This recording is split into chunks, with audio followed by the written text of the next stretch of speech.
What is going on, everyone? Jesus TV. I think we only have 3 games to cover on the evening. Let me look here. We're going to cover the Thunder Pistons game. We're going to cover Spurs Raptors, and then we're going to get into Cavs and Bucks. There was actually some pretty good games on tonight. Let me think here. I watched a decent amount of Spurs Raptors. I watched a little bit of Cavs Bucks, but I think that's really it. I was kind of focusing on trying to get this movie review out. It should be posting on the channel here very shortly. I'm going to do all the promo stuff, and then I'm going to start watching this other movie for the night. But we got games. Tomorrow night, music drops. The 3 picks I'm going to do, the new Netspend album, obviously. Chase B's dropping an album, and then Yeet and SD Kid are actually dropping a single. So I think we're going to ditch Concrete Boys. We already did a video on them last week anyway, so we're just going to go check that out. That's going to be fucking huge. But getting into this, first game I want to talk about, I guess, is OKC losing to Detroit, which nothing wrong with that. I think OKC is still absolutely running away with the title odds. They don't have Shea. I mean, that's the big thing. If you're just box score watching, you wouldn't know that. But Jalen Duren and Cade Cunningham lead the Pistons past a shorthanded Thunder. They win by 8. Regardless of not having Shea, Jalen Duren and Cade Cunningham were at a high level offensively and scoring the ball. And not only that, Jalen Duren's the rebounder, Cade Cunningham's the passer. It is a perfect duo. This is kind of a matchup of conference leaders here. Not as hyped up as it could be, obviously, with no Shea. These are 2 very comparable organizations, 2 teams that are on their way to great seasons. Yeah, this was a really good game. So they have the full... I'm only watching the minute 25. Fuck that shit. I ain't watching that. MVP chance rained down on Cade. I don't think he deserves it, but I mean, maybe. I mean, he's definitely a leader in this one, and Jalen Duren is a fucking rim attacker. I'm not watching the full 9-minute video. You got me fucked up. I got shit to get to. I've been wasting too much fucking time today. I gotta get this fucking video posted and talked about, and then I gotta move on with my life. Sorry, I'm looking through this, checking some stuff. Early life fucking crisis.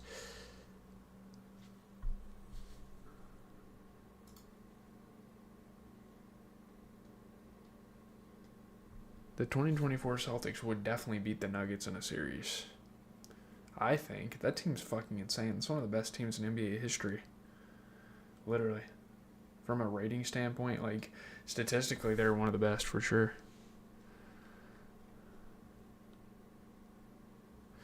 Yeah, Thunder are going to win the championship. Like, they're literally in it with the best team in the East without, like, 5 or 6 players. That is unbelievable. They're going to win the fucking championship. I mean, Detroit could have potential to kind of reach them as favorites, but, like, dude, the Thunder are just too goddamn good this year. So, it's a fucking insane team. Oh, my God, Cade. That's so tough. That was tough. Cade's cooking. Dude, J. Will's playing great too, though. Like, oh my God. Look at him. Oh my God, Duren. Stat pad. That's a dumbass foul. Who fucking fouled him there? That was so dumb, J. Will. J. Will, what the fuck? That was dumb.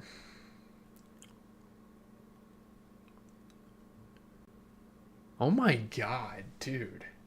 What is going on, bro? Oh my God, Duncan. Cade, oh no. Dunk. Oh. The dump off, man. The dish on the baseline. Love that. Holy. This was a really good ESPN doubleheader. I know my Celtics got their ass kicked. I'm not fucking talking about it, alright? Let's relax there. I'm not talking about that. We don't need to. Shout out to Nikola Topic, dude. He's getting minutes. Fuck yeah. It's a really dope game here, though, between these 2 teams. You look at the Thunder, J. Will, 30 and 11. Fucking phenomenal game. 50% three-point shooting. You get 20 out of Aaron Wiggins. Certainly not the greatest shooting, but he was a very good passer in this game. 23 for Casey Wallace. Casey Wallace has been on a tear recently. 50% three-point shooting. Really good passer. 13 out of Kenrick Williams. He was great. He put up 50, 67 splits. 20 points for Jared McCain. Definitely struggled inside, but a 40% three-point shooter is always good to see. I guess I don't know. I guess Lou Dort's fine. Like, Isaiah Joe is pretty empty in this game. Really not much to offer. But also Lou Dort, I love him as a defensive player, but he needs to be a little more efficient and pick up the weight from Shea. I mean, you have all sorts of guys off the bench, and they played Jared McCain a lot this game, but you even have Kenrick Williams, like we said. You even have Brandon Carlson out there playing his ass off. Maybe try to get him some more minutes when you're missing all these rotational pieces. I don't really know. You look at the Pistons, just a fantastic game. I mean, 16 points out of Duncan Robinson, a solid three-point shooter as always for this team. 29 and 15 for Jalen Duren is amazing. 29 and 13 for Cade off of 60% three-point shooting. He turns the ball over a lot, but he is the primary ball handler for this team. And not only that, he is a fantastic three-level defender. Him and Osar Thompson as three-level defenders needs to be talked about more. I mean, those guys are absolutely incredible. They can defend on the block. They can block shots. They can get in passing lanes, rip you on the perimeter. Those guys are phenomenal. Osar Thompson, though, 11 points, really good passing as well this game. So it's just a good dub there for the Pistons. Getting into San Antonio versus Toronto, I saw the whole thing with Glorilla when Brandon Ingram tried to take the game-tying shot and hit the backboard. I'm not going to lie, the Raptors, they've been faltering a little bit lately. I know they've had a tough schedule. They're still a solid team in the league, but, like, they've been looking kind of meh. I don't know. Devin Vassell and the Spurs, I mean, this is a championship contender 100% with the Spurs team. They overcome Victor Wembanyama's rough night. I mean, that's the big thing. They're that good of a team. They're able to overcome off nights from their best players and still win games against, at the time, a pretty good Raptors team here. You know, they've won 10 in a row. And obviously Devin Vassell and De'Aaron Fox very much picking the pieces up offensively. Crazy, dude. This is insane. This is the best the Spurs have looked all year, somehow. I mean, Wembanyama played all right, but, you know, he caught some lobs. Obviously, Emmanuel Quickley is a tough guy to play against, but this is just such a young, energetic Spurs team. I mean, you have guys like Stephon Castle really pushing the pace. So this is such a good team. There's not a lot of teams out there that can really compete with them. I think it's really just them and the Pistons in terms of contenders. And again, I think the Thunder are absolute favorites to win this entire thing. So that's kind of how I look at it. I think we get Spurs Thunder in the Western Conference Finals and the Pistons against whoever. I think the other position in the East is pretty fucking wide open, but the Pistons should be able to make the conference finals this year. And people complain about tanking, but if you're a Pistons fan, I mean, look what the fuck it got you. It's pretty crazy.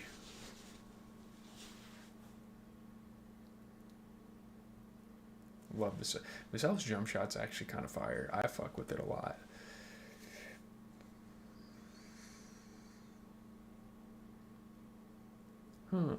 Bang! Oh my god. Look at Scotty, bro. What's he doing? And fucking won. Yeah, Emmanuel Quickley's tough, bro. I fuck with Emmanuel Quickley. Ooh. God damn, Scotty. Damn.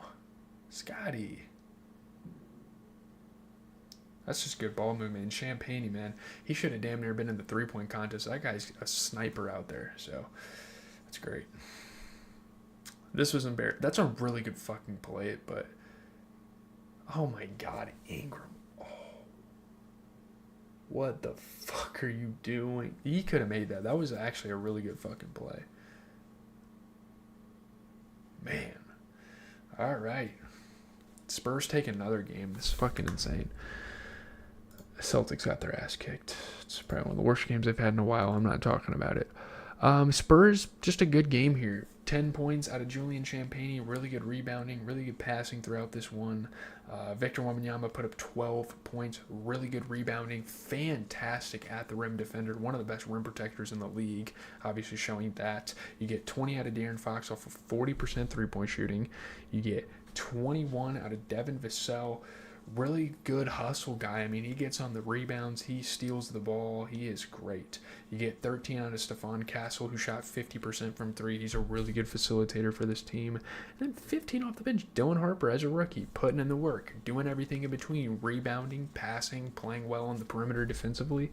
You love that. You look at the Raptors.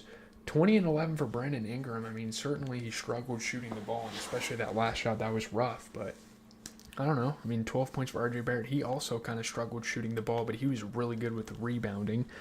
15 for Scotty Barnes. Struggled from three-point land, but was pretty good inside. Turned the ball over a lot, but I don't know. I mean, he is kind of the primary ball handler, and he also kind of makes up with it with his fantastic defense he has been showing all year long. You get 20 for Emmanuel Quickly, 50-60 splits. He was great. 15 off the bench for Jakob Poeltl. Kind of struggled shooting the ball as well, but he is a great traditional big that can rebound and play well at the rim. You get 12 out of Jamal Sheed. He struggled inside, but a 67% three-point shooter. Ever since his days on Houston, he has always been a shooter, so there's no surprise there. Colin Murray Boyles. I like him as a three-point shooter. I like him as a hustle guy on the boards, but he's just not that great of a piece for this team right now. Okay, I mean, they adjusted. They gave Jakob Poeltl, they gave Jamal Sheed, they even gave Jacoby Walter, who was a great rebounder, minutes, so I'm fine with it. It's whatever. Nothing about the rotation they could have done there. It's just they got outplayed. Getting into Milwaukee and Cleveland to kind of close out the night. This is a shocker for the Bucks. Again, we'll give them about 10 more games to see where they're at on the year, but they're looking really good right now. They've won some pretty dope games. Obviously, the Cavs don't have everybody, but they took advantage of that. Like KPJ, Ryan Rollins, as kind of the younger guys, they get it done. They win by 2. Those two are very good offensively. This is their 5th victory in 6 games. Not having Giannis is probably dissuading them a little bit, but still, they are very much in the running for things, and especially with how kind of mid the Eastern Conference has been this year, they have more than a chance to at least make the play-in, maybe even the playoffs if they lock in a little bit. Jarrett Allen, had a putback buzzer. I saw that this was pretty controversial. Like, there's some pretty crazy shit. It got waved off and they ended up losing. That's obviously a tough way for the Cavs to go out, but they're still a great team in the NBA nonetheless. KPJ was so clutch in this game. Obviously, Jericho Sims. A lot of young guys kind of filling in for Giannis, and Jericho Sims being the good lob threat. Just a very powerful, strong player. Let's get into the highlights here, talk about the box score, maybe preview the games for tomorrow, and then I'm out. I got to work on some more content, start watching a movie, at least start it. I'm going to at least start watching this movie tonight. Presence is actually what we're going to get into. We're zooming. We are zooming through all the 2025 releases. It's fucking awesome.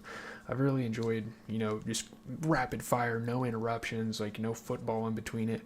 There's albums that come out, but other than that, it's just me spamming movies. This is the 6th movie with Companion that we've covered.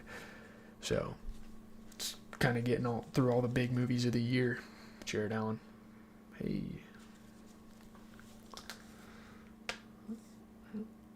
KBJ. Okay. Good pass. Kuzma was smacking threes this game. I was kind of paying attention to this. Kuzma looked good. No one is going to blow the whistle for you, Keon Ellis. I don't know what the hell you're thinking. Look at Sam Merrill, man. They were out there having Sam Merrill handle the rock, and Dennis Schroeder was literally like their primary ball handler the entire game. That's how short-staffed they were. Greg Porter, good pass. He was really good at driving and kicking to Jared Allen, I noticed. I need to start actually paying attention to the games, but YouTube, man, I do so much of that stuff, man. I make so many fucking videos at a time. Like, there's so many movies I still have yet to get into. We still have so many comedy movies I haven't watched. Sure, I mean, that's just so unfortunate. They looked at the replay, right? And they were like, yeah, that's not good. That's no good. That's unfortunate. It's a tough one. They could have made it tough, really showed their, I don't know.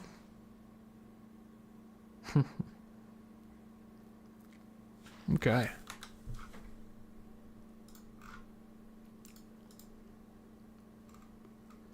Looking at the Cavs, 27-11 for Jared Allen. I mean, he was great. 67% shooting. Really good defensive guy. 26 out of Dennis Schroeder. 50% three-point shooting. Is also a very good facilitator. Pretty good point guard for this team, if I'm being real. 14 for Sam Merrill. Definitely struggled shooting the ball a little bit, but he was hustling on rebounds. You get 14 and 10 for Jalen Tyson. He was also struggling to shoot the ball, but he's a great defensive guy for this team. Great young guy they have. 11 points for Thomas Bryant off the bench. Struggled from three-point land, but shot 50% overall. You get 14 out of Keon Ellis, 50% three-point shooting. He is the defensive piece this team has needed. Didn't lead in a victory, but whatever. Dean Wade has been playing like shit. This is not... Dude, oh my God, like, why? You have Larry Nance Jr. and Naquan Tomlin. Maybe give those guys a fucking chance because Dean Wade isn't doing anything. Thomas Bryant needs more fucking minutes. Craig Porter damn near needs more minutes. I like that they're playing Keon Ellis a lot, but dude, Dean Wade sucks. He doesn't do anything. Like, what the fuck? Why? Good game for the Bucks though. 17 for Kyle Kuzma, 50% three-point shooting, really good passing. You get 15 out of Miles Turner, 67-60 splits, very efficient game out of him. 20 points for KPJ, really good rebounding, really good passing, dude. He's been playing really good for this team this year, and he is absolutely outstanding on the perimeter. There is no one getting past him, bro. And, you know, he jumps in the lanes and heads on the fast breaks. Dude, I love the energy of KPJ right now on this team. 15 points for AJ Green as a pure three-point shooter, 50% from there. You get 18 from Ryan Rollins, a solid three-point shooter, really good passing in this game. 10 out of Bobby Portis, who shot 50%. Really good board grabbing, and then 11 and 11. Really awesome game for Jericho Sims as well. So that's going to do it. Are there more games or less games? Okay, there's a lot of games tomorrow. That's awesome. Okay, we're kind of picking the momentum up. You see Charlotte here. They're trying to get over the hump. Easy game against a team that's basically out of it for the year. Take them down, man. That's an easy win. That's a lottery squad. Miami and Philadelphia, that'll be a really good game. I honestly don't know who's going to win that. Another situation, Atlanta against Washington. I wouldn't say Washington's 100% out of it, but Atlanta could certainly knock them out of that and try to get over the hump here.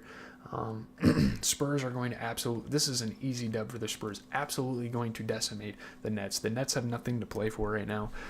It's over there. I mean, the Magic are a good team, but Houston's a great team. Give me Houston in that. Bulls are going to lose. I mean, it's not over for them. They still have like 5 to 10 games to really show where they're at, but Portland's way more motivated. They're trying to get over a hump here. They're going to win that game, I think. This is kind of, the Kings literally damn near secured the highest odds at the #1 pick, the worst record in the league, damn near, and the Mavs are only tanking. I wouldn't say they're in a lottery. I wouldn't say anything like that, so I think the Mavs are going to win that game.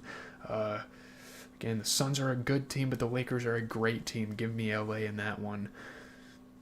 An absolute shit show between New Orleans and Utah. I guess Utah has a little bit more to play for, even though they're fucking tanking further. The Pelicans aren't even trying to tank. Who would even buy dude, that is abysmal. Whatever.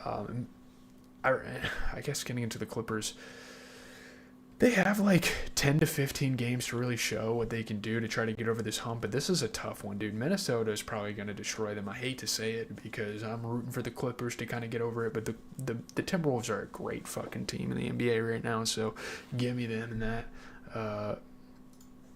Whatever, dude. That is going to do it, man. I don't think I'm going to finish this movie tonight. I'll finish the stuff. Did my video get blocked? I fucking hope not. It's probably going to. No copyright, but it didn't get blocked. Holy shit. Let's fucking go. Didn't even get partially blocked. So you guys can go ahead and go check that out. I'm going to promote it here in a second, post the shorts, all that jazz, and then I'm going to get into this movie, which is really exciting. So have a good rest of your day, night, wherever you were watching. Like the VOD, comment on it. We have a lot of NBA games tomorrow as well. NBA is really ramping up. Obviously, college basketball is getting into the region of March Madness. We have a couple of weeks until the conference tournaments start. I think, like, not this Saturday, but next Saturday, I think, is when we're going to start seeing the conference